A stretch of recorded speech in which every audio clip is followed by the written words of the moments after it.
कांग्रेस के पूर्व प्रदेश अध्यक्ष गणेश गोदियाल ने एक वीडियो जारी कर मुख्यमंत्री पुष्कर सिंह धामी और बीजेपी प्रत्याशी आशा नौटियाल को बधाई दी है। बधाई के साथ ही गोदियाल ने कटाक्ष करते हुए कहा कि मुख्यमंत्री को बधाई इसलिए क्योंकि ये चुनाव केदारनाथ विधानसभा वर्सेस पुष्कर सिंह धामी चुनाव था। उन्होंने कहा कि मुख्य विपक्षी दल होने के साथ हम इस बात को नहीं संभाल पाए कि जो सरकार की नीतियों के खिलाफ मत थे उन्हें हम अपने पक्ष में रख सके। गोदियाल ने कहा कि ये हमारे लिए एक सीख है कि विपक्ष के वोटों का बिखराव कर भारतीय जनता पार्टी सत्ता में काबिज होती है। उन्होंने विजय हासिल की, इसलिए उन्हें बधाई हो। और पुष्कर धामी जी को बधाई इसलिए यह चुनाव केदारनाथ विधानसभा वर्सेस पुष्कर धामी का चुनाव था और इस चुनाव में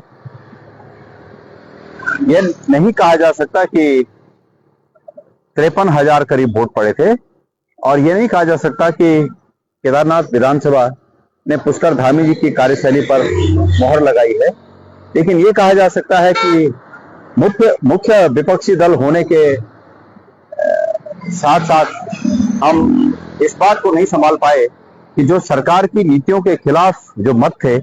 उन 33,000 मतों को हम एकजुट रख पाए। लिहाजा ये हमारी कमी है कि हम उन 33,000 वोटों को अपने पक्ष में नहीं रख पाए और इस 53,000 के वोट में हम 23,000 बीजेपी के मुकाबले करीब 18,000 वोट पाकर पीछे हो गए। तो क्योंकि निश्चित रूप में हमें दुख है इस बात का कि हम लोगों को एकजुट नहीं रख पाए और जो सरकार के विपक्ष में जो मत थे उन मतों का बिखराव हो गया। लेकिन ये भविष्य के लिए हमारे लिए भी एक सीख है कि इस प्रदेश की राजनीति में जो विपक्ष के वोटों का बिखराव होकर भारतीय जनता पार्टी सत्ता पर काबिज होती है, उसके लिए भी कुछ करने की आवश्यकता है, सोचने की आवश्यकता है। बहरहाल क्योंकि आशा नौटियाल जी के लिए खुशी का मौका है और हम पुनः उन्हें बधाई देते हैं, पुष्कर धामी जी को भी बधाई देते हैं और उम्मीद करते हैं कि केदारनाथ में जनमानस ने जिन मुद्दों पर वोट दिया है उन मुद्दों के संदेश को समझते हुए प्रदेश की सरकार अपने